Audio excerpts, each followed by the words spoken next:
Fellas, when I say the pressure is on, that is a huge understatement with this year's expansion. Now, I don't know if you've been keeping up with Destiny 2. Maybe you tune in for the twabs, maybe you don't. But just the TLDR, essentially, Bungie is cutting out approximately 50% of the game. Some people said somewhere around 60%, maybe 80%. But let's just give a conservative estimate here. 50% of the game is going to be gone by this November. Now, the reason why we bring up that the pressure is on is one does not simply cut out half of their game after calling it an MMO and expect it to thrive. Man, that's a bold move. Can you imagine other games doing this? Well, turns out they actually have. Final Fantasy has cut out things. WoW has cut out things. Matter of fact, many MMORPG games run a purge, if you will, between big launches and expansions to put more focus in on the new big expansions, which makes sense. What we have to scratch our head, though, is the depth of content that Destiny already has in comparison to those games. Those games have crafting, trading, a very diverse system from start to finish. And I'm not saying that Destiny doesn't have those things as well, but if you stack the depth of content of, say, something like Final Fantasy: A Realm Reborn and Destiny 2, you know what I mean? Consider how so many of us say, oh man, the game's kind of dry. And that is something we say regularly. And again, the time frame that we're in right now is the stretch. That dry period just got extended to November. So again, I say, it's a very bold strat, which means one of two scenarios is going to go down on November 10th. Number one, Beyond Light is going to be beyond anything we could have ever imagined. Sure, it's only bringing two new areas, Europa and Cosmodrome, which seems to pale in comparison to what Bungie's taken away. Or scenario number two, Beyond Light launches, it's another yearly expansion, and then all of a sudden we find that we're now in this new seasonal model, but an annual model, similar to what it was back in D1, where weapons get wiped, armor also gets wiped, and now entire areas of the game also gets wiped. Now, I will say this, and I don't know why Bungie has not come out and actually said this. Like, I don't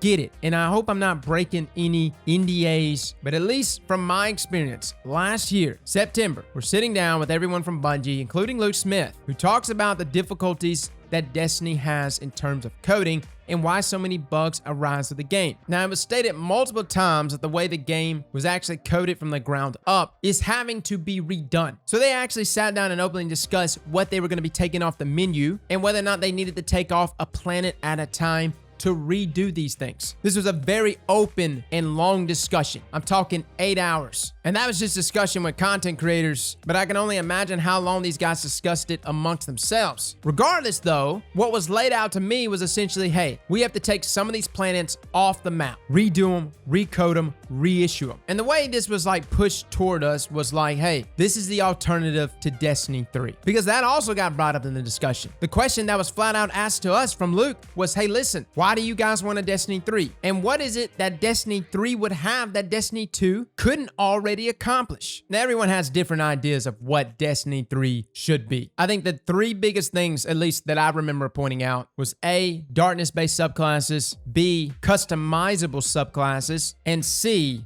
true MMO aspects added to the game. I'm talking big, huge battle scenes, a true multiplayer experience. Not saying raids, I'm talking about out there in the world. We brought it up here recently about the possibility of having upwards of 200 players in one area. What was then elaborated on was that currently, with the way the assets are in the game, Bungie was going to have to rebuild them from the ground up, which is why they had this huge checklist of items of things they were going to be taking off the menu to begin rebuilding. Hence the list we went over here recently in the TWAP. Now, why Bungie hasn't actually come out and stated that they are doing this for that reason, I don't know. Like, I don't get it. It's not bad PR. And before somebody's like, yo, I wish we just start over and just go to Destiny 3. No, like for real, no. Like maybe in 2024 or 25. But Destiny 2 still has a lot of life in it. And quite frankly, there's just not enough content to go straight into a Destiny 3. You're going to have essentially a Destiny 2 vanilla all over again. The fact that they're taking off these maps, these areas, these assets to rebuild them from the ground up for the purposes of making the game game more MMO-ish. Is it good narrative, Bungie? I've been over here biting my tongue this whole time and not saying anything because I keep expecting a twab to say it for us. So this fall, you're getting darkness-based subclasses. You're getting customizable subclasses, at least the darkness-based ones. We don't know to what extent the customization will be or whether or not it's going to be similar to Destiny 1's customization, but there is going to be some levels of customization. So point A and point B were already being satisfied for me. Point C, though, I would assume the new Cosmodrome coming back to us, as well as Europa, is going to be different in some sort of way. They're going to have to be different because this whole building back up these assets from the ground up is going to have to reflect something a little more here, outside of just your copy and paste. Here's your new area, have fun. And believe me, guys, I love new areas, so I'm not trying to down the new areas. Hell, look at the Dreaming City, the Tangle Shore. Fantastic, these additions that Bungie adds to the game. But in terms of improvements, socially, this next-gen improvement, the type of Destiny 3 improvement that's essentially going to be integrated here in Destiny 2, that's what we're hoping to see there. Now look, again, maybe Bungie's got good reason for not being clear on this matter. Maybe they've tried to be clear and maybe the message just got muddled. It's easy to get muddled, right? You see what's getting cut out of the game and we just start raging. If Bungie, though, would just open up on why they are actually doing this, other than